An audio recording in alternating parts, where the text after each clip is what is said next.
Hello, you lovely wrestling fans. It is Kata from Wrestling-Infos.de here, and with me is Lufisto. Hey, how are you? Hi, I'm good, very excited to be part of that tournament. How has 2022 been so far for you?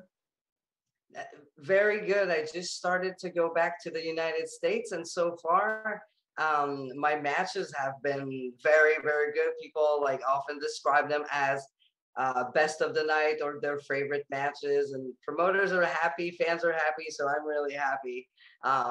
Yeah, it's been a great year so far. After all the COVID restrictions and not wrestling, this feels great. It's so cool. And you are back in Germany to the 16 karat gold tournament. Yeah, you're the first woman ever to enter the 16 karat gold tournament. You have been the first woman to a lot in your career. Is there one first that is really, really special to you? Well, this one is because it's like when they asked me to come back to Germany, and they said it's for the 16 karat. I'm like, wait a second, you mean the tournament? And they're like, yeah. And I was like, so I'm the first woman. So I thought it was really, um, like I felt really honored that WXW would choose me, of all people, a Canadian girl to come to Europe, to come to Germany, and be that first woman to be part of that. It's such a big weekend, the 16 carats. There've been like big names, and to be part of this for me is very special. And of course, being the only woman in a cage of death and being the only woman to ever win a King of the Death Match tournament. So I did win a male tournament before. So if you think I'm not a threat for this one, you're wrong. And who do you want to face in the tournament? Oh, I'm a big fan of Jonathan Gresham. He's so good. He can do any style of wrestling. I would be intimidated to wrestle Jonathan Gresham because I think he's like the standard when it comes to what a professional wrestler should be. Like he can do all the styles. He's so good technically. I mean, there's so many names. I'm a fan of Maggot. I love every time I've been to Germany, I made sure I would watch his matches. I thought he's a very interesting character. Um, Biff Busick, of course. That would be a hard hitting match for sure. I mean, every person in that tournament is a threat, and it can go all the way. So yeah, but first names that comes to mind would be them. And is there another wrestler on the WXW roster you have not faced, you really want to wrestle? Ooh, that's a tough. Um, he's not with WXW anymore because he was with WWE, but I'm a big fan of Tim Thatcher. But I really like Bobby Guns. I really like Bobby Guns. I think he's a badass, and he doesn't care about what people say. He just goes out there and fights, and he's one of those that can adapt to any style too. So yeah, Bobby Guns is another one I really like. Interesting choice. And I what are you looking for the most in this year's Carat Gold, except your participation in the tournament? um I just want to go in there and give everything I have. Of course, I'm aiming to win it all. Um, but I just want to showcase everyone in attendance and everyone that will be watching that gender doesn't matter. It's something I've been proving for 25 years now. And it's not because I go in there as the only woman that I'm not going to hit hard, and I'm not going to showcase that I do have stamina, that I do have endurance, that I do have the strength to go through everything. I might be smaller, but I'm quick and I have a lot of experience. I can work around a lot of obstacles. So yeah, just make sure that do not judge me for my gender or how tall I am. I'm going in there to win. Talking about intergender, do you think intergender matches or the view of it changed over the years? They changed. I mean, it's something more, I would say, usual. back then intergender matches were a rare thing. It was something that was a little bit taboo that people did not understand. And now it's just another match on the card. People look at the matches as not as a man versus a woman, but like wrestler versus wrestler. They will go like, oh, this match is so good because these two wrestlers are great wrestlers. It's not, oh, this girl is good, this guy is good. It's like it doesn't matter anymore. They see it as a dream match, no matter the gender. So that would be the biggest difference since the beginning.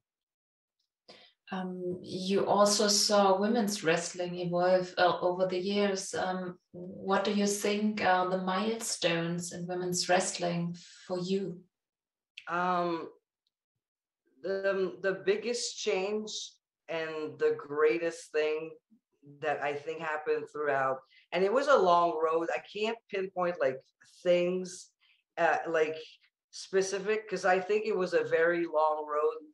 And from 1997 when I started to 2022 where we're at, um, the biggest change, and that's what really um, stands out to me, is that we went from being just an attraction on the card, a match lost in a full card of men wrestling, to actually being the main events, the superstars, the featured stars. And we even have like promotions that are all female now, which was not the case back then.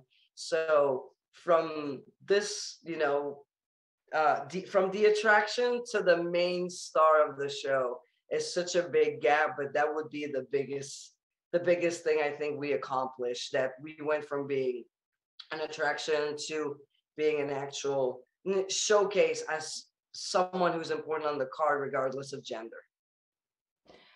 Do you think it's still a bit underrated? I think people still do not understand it or don't want to understand it. I still read comments like, oh, when are these intergender matches going to stop? They're not. They're not, because a lot of people have accepted that women are also athletes. And to become better athletes, we need to face people who are better than us. And a lot of wrestlers that are really good are male. And that's why I chose to wrestle guys when I started. There were no other women or very a little experienced women. So to be better, I needed to fight someone who was better than me, who could push my limits, who could show me things while I was fighting them and learn from them. So yeah, intergender is not going anywhere. And I don't like when people compare it to domestic violence. Domestic violence is not a choice. It's something that should not be happening. But when it comes to intergender wrestling, I, as an athlete, choose to be in there. I want to fight the guys. This is my choice as a woman and as a human being. So yeah, sorry, but intergender wrestling not going anywhere. It's taking more and more place like in the landscape of wrestling right now. You see it everywhere, and now even in WXW. You said you were one of the first to do intergender wrestling. Who did you look up to when you started? When I started, I was really inspired by the Japanese Joshi wrestlers like Bull Nakano. My favorite was Akira Okudo. She's one of the first ladies I've seen doing more of an extreme style, using weapons, and whoever she was in the ring with, a bigger opponent, a smaller opponent. She was also always like very intense, very violent, very committed to everything she did. So definitely, yeah, the Bull Nakano's of this world, the Akira Kudos, and more, I would say on the North American style, Medusa. I love Jazz and Miss Jacqueline back then. So these are Luna Vachon. These are the first name that comes to mind for women that really inspired me. And did your idols change over the years? Um, I think so. I mean, I've always looked back to Japanese wrestling, mostly, but I became fans of more of the technical, um, technical kind of wrestler. I was a big fan of Owen Hart. I think he was so good at everything. I loved back then Chris Benoit, Dynamite Kid, very hard hitting individual, intense individual that would go in there and really hit hard. And yeah, intensity for me is so important when it comes to wrestling.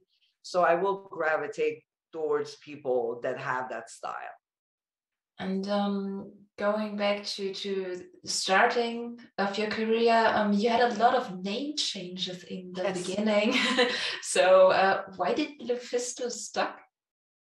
Lufisto happened because when I was chosen to go to Japan, there was someone using the name Lucy, and they couldn't really pronounce the Precious. And honestly, I didn't like that name, Precious Lucy. It was given to me by Jacques Rougeau de Mounty without even telling me he would change my name. I've learned in a newspaper that it was my new name, so I got stuck with it. Um, so what I did is I just took, people were so used to call me Lucy because I went from Lucifer to Precious Lucy. So I kept the Lu of Lucy and I added Fisto. And it comes from two things. It comes from Mephisto from Batman, who was supposed to be a character played by U2's Bono that it didn't happen, but the character was so interesting. It was like a dancing, clubbing kind of singing devil. And since I was playing music, I played bass and I was singing in a band, and that's like basically my background.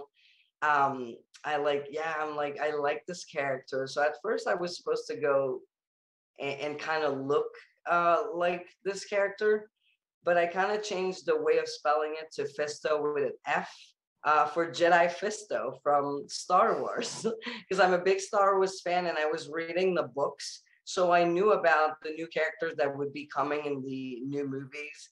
And so I just took Lucy and Fisto, put it together, Lufisto, because I felt it was a name that when you say it, it feels powerful. It is simple to remember. You can say it in any language. So that's the long story why I chose Lufisto. And with this name, I just kept going places to Mexico, went back to Japan, started to go to Europe. So like that name stuck with me ever since. Cool. And I wondered about your by name, Wounded Owl. What does that mean?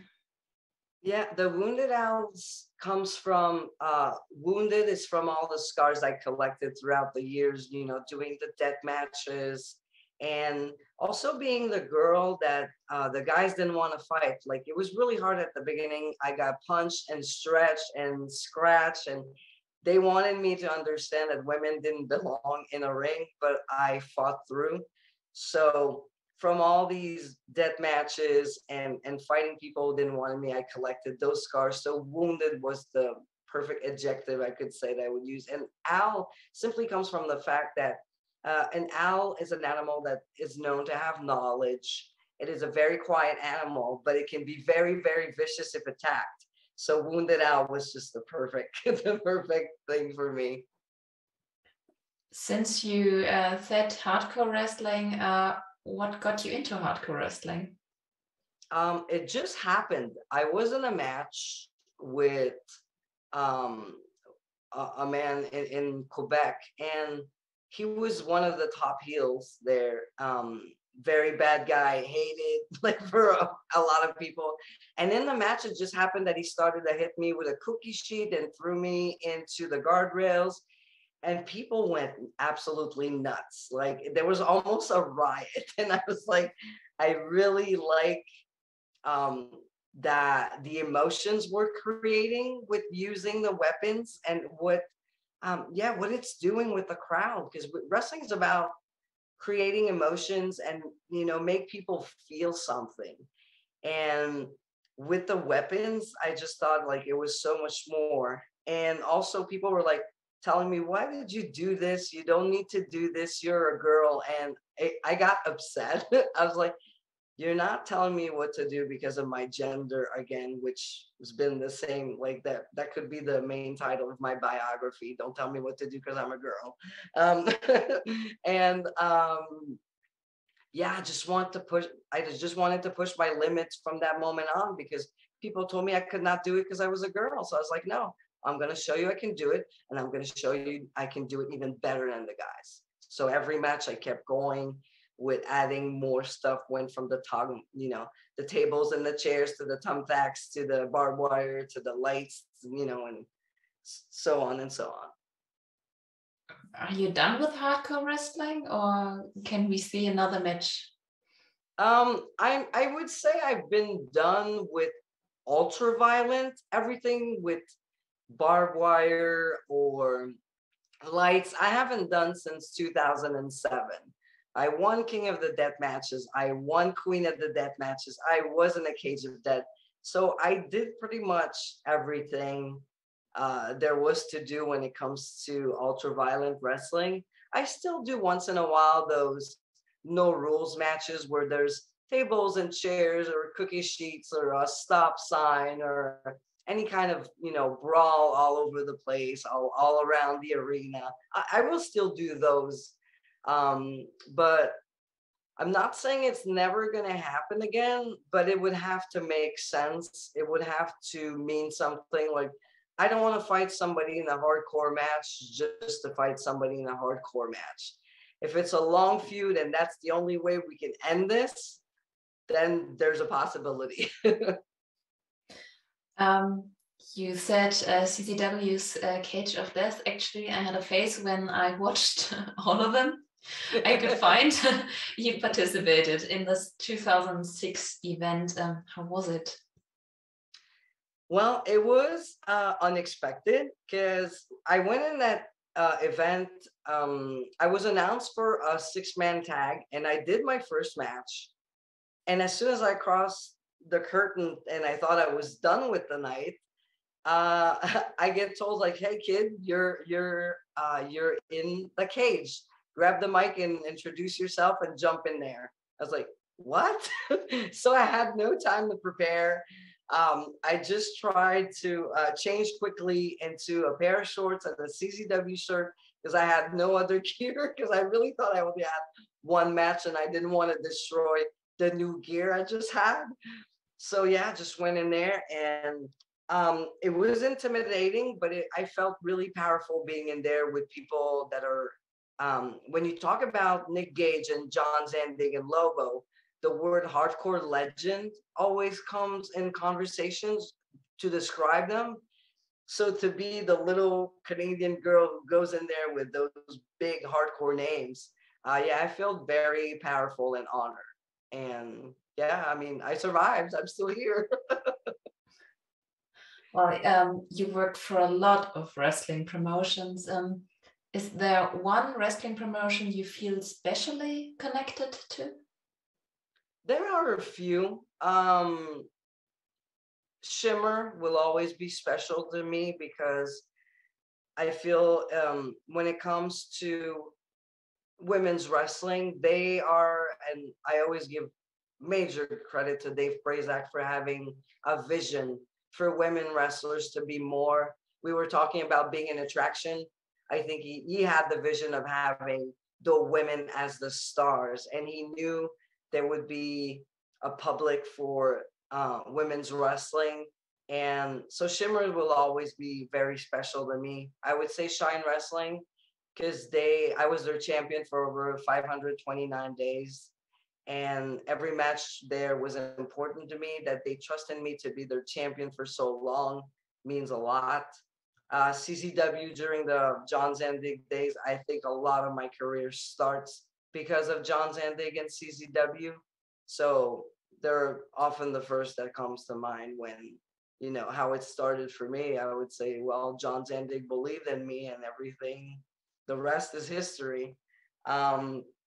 WXW is special because, for the 2 Femme Fatale tournaments, I had the pleasure and the honor to work with Miko Satomura, Tony Storm, Killer Kelly, and to have what people still describe to me to this day as one of the best women's matches versus Layla Hirsch at the Femme Fatales 2019 finals. So yeah, and I love Germany. I always say Germany is my favorite place to go, my home away from home. The fans are so cool. They are singing my name and they keep writing to me on social media. When I'm not in Germany, they keep sending me emails, and I even get little gifts from my German fans. And so I have a very special connection with Germany, and Mexicans fans are also very loving. Um, yeah, I could name a lot of promotions. I feel blessed for every time a promoter, every time a promotion, lets me step into the ring. Um, Speaking of Shimmer, was it strange for you to work for an all-female promotion after doing so much intergender?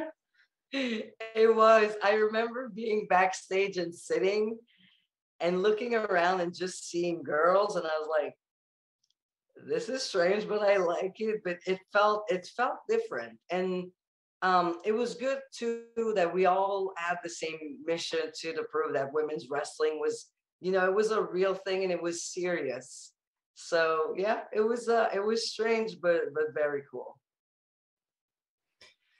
I wanted to talk to you about your Hall of Fame induction. Your recent, I mean, you have been in a lot of halls of fames. I don't know, but you have been inducted into the Hall of Fame at the GCW show, to the Independent Wrestling Hall of Fame. Now I have it. How did it come about? A total surprise. When they first announced that they were doing the Hall of Fame, I was like, oh my God, this is so good. Finally, people from the independent scene um, are gonna get like acknowledged their work, their sacrifices, and what they did for professional wrestling. Too many things happen on the independent circuit that do not get the credit. They say, "Oh, I've seen that on TV there before," but no, it happened in the independent circuit before. So I was really, really thrilled when I saw that JCW was going to do this. GCW was going to do this, and I wasn't expecting anything besides some many fans were saying like you should be in there. I didn't expect that they would ask me, but as soon as I got my U.S. visa, Brett Lauderdale from GCW sent me a message. Is like, well, we want you to come to New York. Uh, we're inducting you in the Hall of Fame, and I was like, speechless. I even cried a little, and I called my boyfriend right away. I'm like, it's happening. I'm gonna be in the Indie Wrestling Hall of Fame, and yeah, we just went there, and it was such a magical night because usually when you go into Wrestling Hall of Fames, you get a little plaque, and don't get me wrong, they're all very important, but GCW went to the extent of having a real ceremony where we had to dress up, and there was a podium where we could speak and actually have an acceptance speech. Usually, like I said, it's real quick, in the ring, little words, on the microphone, and then you leave, and that's it. But this time it was like bigger. I really felt, um, I felt like my work really mattered throughout the years. And yeah, I can't thank them enough. It's like, yeah, Game Changer Wrestling is for doing this. Like I'm eternally grateful. A day later, you also had a surprise appearance at the GCW show. Can we hope to see you there again? I hope it was not the only time. I was really surprised with the reaction I had from the crowd when I came out. And when me and Thunder Rosa just looked at each other and the crowd started chanting both of our names, it was a special moment. So hopefully it was not the last time for me at Game Changer Wrestling. Nothing planned for now, but we can never say never in wrestling. There's always surprises. I hope so. Which person would you like to see in the Hall of Fame in the coming year? Um, Definitely B-Boy. B-Boy is someone and he's the one that first comes to mind because there was a fan that actually had a sign at the show, B-Boy for Hall of Fame. And he's someone who's always, um, he's been kind to me, and I have always seen him trying to elevate other people he was wrestling. He always wants to teach the next generation. He always has killer matches with whoever he's in the ring. And when I went to CZW, and I like I said, I was intimidated at first to be there. He made me feel home, and every time I had a match with him, everything was so easy because he loves wrestling. You can feel it, and he gives back so much. So yeah, for the Indie Hall of Fame, definitely B-Boy. And in all the halls of fames you were in, is there one that is really special to you that you were inducted into? They're all special, though. I'm in the ALF Hall of Fame, which was the first all-female promotion of Quebec, where I live. The promotion doesn't exist anymore, but I was, fortunate enough to be in the Hall of Fame. So this one's special. It's like the first one. I'm also part of the Quebec Wrestling Hall of Fame with names such as the Vachons and the Rougeaus, and like even there's names like Hulk Hogan, Vince McMahon, and I'm forgetting like Macho Man. There's everybody that had a very um, um, like a big impact when it comes to wrestling in the province of Quebec are pretty much in this Hall of Fame. And there's only two women. It's Viviane Vachon and myself. So this one is very special to me to be in there with such incredible like legends. I feel the word legend is thrown like way too much out there these days. Like everybody's a legend, but no, these people in the Hall of Fame are definitely legends, and I'm blessed to be in there. NSPW in Quebec is the one where I won their main championships before. That was my second main championship, I believe. But they're such a big promotion in Quebec, and for them to trust me with being the face of the promotion in an all-man promotion is special. And of course CZW, where I won the Ironman, and like I said, I was the first woman in the best of the best, and I had fights with the B-Boys, the Sammy Callahan, the Nick Gage, all these guys. So yeah, every Hall of Fame is very special. And there's a lot of history with you. And well, I read you wrote a book or are writing a book about your career. When are we able to purchase it? Yeah, I know. I'm currently writing it. It's not ready yet. It's scheduled to be released by next year. So I'm currently in the works. It's a lot of work, but I'm writing it with my friend and wrestling historian Patrick Laprade. He wrote the Andre the Giant biography that's very popular out there. The Mad Dog Vachon, the Sisterhood of the Squared Circle. Like he has a lot of books under that he got out there, and I'm blessed that he's helping me with one. But I'm writing it myself, and he helps me guide me through all the chaos of writing a book. You have I think, a special connection with Mick Foley. Does he help you too, or? Mick, I can't remember how it started, but he tweeted something about me, and we've exchanged some emails, and he's very supportive of things that I do. He even wrote like a full article about the woman who helped train him, Susan Sexton, and myself. So I love Mick. He's such a great human being. I have yet to meet him since we spoke online. I met him when I was just starting in wrestling, and he was always very nice in giving me advices when I would ask him, but it's been so long. Of course, he doesn't remember I asked him. That was so shy too, but he's such a kind human being. Yeah, I feel blessed just that he knows my name. Okay. What are your immediate plans after the Carat Gold? After the Carat Gold, bringing back that trophy back home, I have more matches for Beyond Wrestling. I have a lot of matches scheduled in Canada too. I have Seaway Valley Wrestling, Revolution. I'll be in Hamilton also for the AWE.